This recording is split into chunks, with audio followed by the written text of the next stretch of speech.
What you see here is one of 8 bar stools that I built in my last project. It was inspired by the work I did on this previous project, an Adirondack chair. Both included the cold bending of walnut and, in the case of the bar stool, ash. Basic dimensions were taken from this folding IKEA bar stool. Let's go into the shop and see how I proceeded with the project. The first step was to lay out a full-size drawing of the chair. This was a technique I picked up from Tom McLaughlin in one of his epic woodworking chair building classes. I then built what I consider to be a stick figure to get a full-size replica. Here's the first of many rudimentary mock-ups that I made during the process. I graduated in my design until I got to the basic size and shape that I was looking for, along the way practicing with the different types of joints I would be using. My original plan was to have the back legs made from a solid piece of 6 or 8/4 lumber and then machined down to 1 1/4 by 1 1/4 square. Here I'm working with 2 3/4 by 8-inch pieces of pine glued together, trying to get to the final shape and size of my back leg. After consideration, it became quite obvious that using solid wood for the back legs was going to be very wasteful and cost prohibitive. With the experience from the Adirondack chair, I decided to use bent laminations for the back legs. Here I am building a form for doing just that.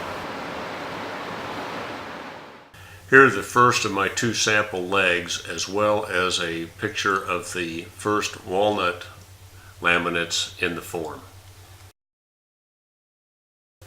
As you can see, the form yields a laminate that is quite wide. This will allow me to cut both legs from the same pressing, thus making both legs identical. One of the issues with the bent laminated back leg was that at the joint where the lateral seat support met the back leg, I ended up with a curve. I had to flatten this out in order to get a good, secure joint. In order to cut the flat on the curved portion of the back leg, I built this jig. This jig will come in handy for not only cutting the flat, but also for holding the back leg while putting in the mortise.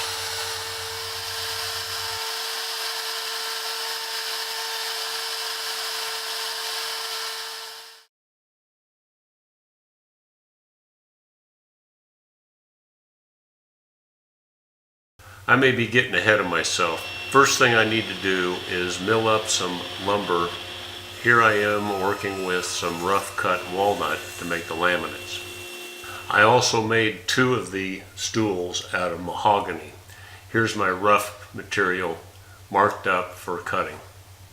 The process of making the laminates is to start out with a plank that's both faces are machined.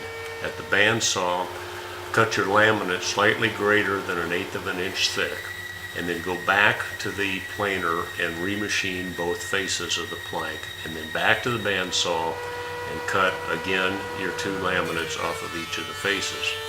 What this does is give you then only one face of each of the laminates that needs to be addressed again at the planer.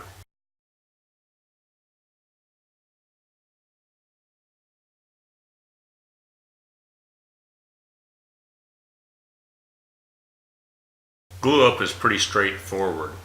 Here I've taped down the laminate sections. I've used Titebond 3 glue, a 3-inch closed nap paint roller to spread the glue. The laminates need to be slightly larger than your final product because in the process there is going to be some slippage and you're going to need to trim off that excess. The first step of working on the back legs is to clean up one edge so that you've got a true edge to work with at the bandsaw.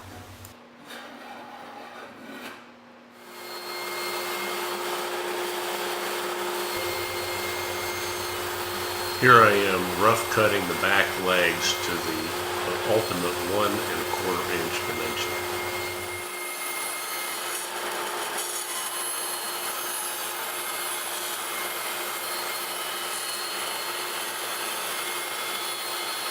After rough cutting all the legs at the bandsaw, I went back to the planer to remove the saw marks as well as size to the exact 1¼ inch I was hunting for. Here are the final legs ready to be mortised and the scraps along with a well-used bandsaw blade.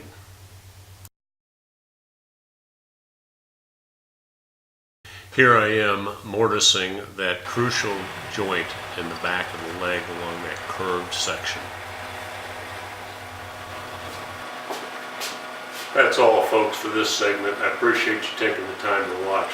On the next episode, I'll go through and do the angled tenons and show you how I came up with the form for the bottom seat slats, as well as reused the Adirondack chair forms for the back. Again, thanks for watching. See you next time.